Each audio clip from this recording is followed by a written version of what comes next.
पुढच्या बातमीकडे आपण वळूया। गरीबाला मारहाण करणाऱ्या सतीश भोसलेचा आणखी एक प्रताप समोर आलाय। कारमध्ये पैशांचं बंडल फेकतानाचा त्याचा व्हिडिओ व्हायरल झालाय। व्हिडिओमध्ये सतीश भोसले हा कारमध्ये 500च्या नोटांचं बंडल फेकताना दिसून आलाय। सामाजिक कार्यकर्त्या अंजली दमानिया यांनी हा व्हिडिओ सोशल मीडियावर टाकलाय। त्यांनी हा व्हिडिओ शेअर करत हा कार्यकर्ता कोण आहे आणि त्याच्याकडे एवढे पैसे कुठून आले असा सवाल केलाय। तर सतीश भोसले हा भाजप आमदार सुरेश धस यांचा कार्यकर्ता आहे। सामाजिक कार्यकर्ते अंजली दमानिया आपल्या सोबत आहेत। अंजली जी, हा तर व्हिडिओ असा गाडीत बसून पैसे गाडीत फेकतानाचा आहे। त्याच्या आधीचा व्हिडिओ खरोखर अंगावर काटा आणणारा आहे। हाच व्यक्ती एकाला मारहाण करत होता। तुम्ही काय सांगाल सतीश भोसलेच्या या व्हिडिओ विषयी? सतीश भोसले बद्दल काय बोलावं मला आता हेच सुचत नाहीये।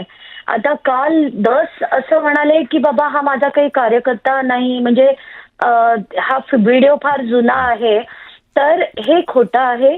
सुरेश धस साहेब, तुम्हाला दोन गोष्टी सांगायच्या। दोन व्हिडिओ माझ्याकडे आले।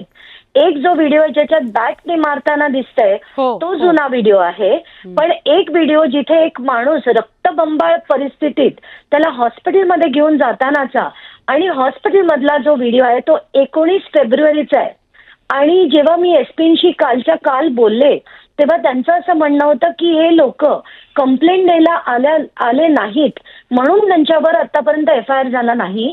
पण मी त्यांना तीच विनंती केली आणि ते आता सो मोठो FIR घेऊन या सगळ्यांना बोलवून घेऊन अटक करणार आहे। पण दहशत इतक्या मोठ्या प्रमाणावर आहे आणि इथे ना जात आहे ना पात आहे ना काही आहे, कारण गुन्हेगाराला जात नसते हे आपण समजून घ्यायला हवं सगळ्यांनी। आणि जिथून माझ्याकडे असे व्हिडिओ येतील ते मी सातत्याने लावून धरीन, कारण आपल्याला महाराष्ट्राला दहशत मुक्त करायचं असेल तर आपल्या सगळ्यांनी म्हणजे माध्यमांची पण त्याला मला मदत हवी आणि हे सगळं जर आपण लावून धरलं तरच हे सगळं शक्य आहे। खरंय, धन्यवाद। आपण ताई बोललात त्याबद्दल न्यूज 18 लोकमतशी। आणि अंजली ताई, बोलताच एक आपण दृश्य बघतोय, एक छायाचित्र बघतोय ऑन एअर। ते छायाचित्र आहे सुरेश धस यांचं। सुरेश धस त्यांच्या बाजूला हा भोसले उभा आहे। त्याला खोक्या भोसले असं म्हणतात, म्हणजे तो खोक्या भोसले नावानं बीडच्या काही भागांमध्ये प्रसिद्ध असावा। सुरेश धस यांनी आधी मी याला ओळखत नाही असं म्हटलंय, मग तो व्हिडिओ जुना आहे म्हटलंय, मग मी हा माझा कार्यकर्ता आहे असं म्हटलंय।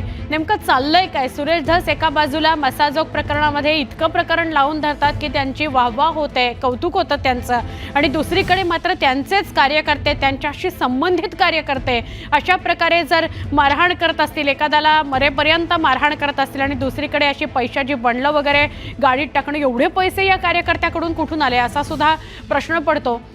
मारहाणीचा प्रकार जरी जुना असला तरी त्या प्रकरणामध्ये सुमोटो दाखल करून त्याच्या या सुरेश हा कोण जो भोसले आहे, खोक्या भोसले, त्याच्यावर गुन्हा दाखल करा, त्याला पकडा असं सांगितलेलं आहे पोलिसांनी।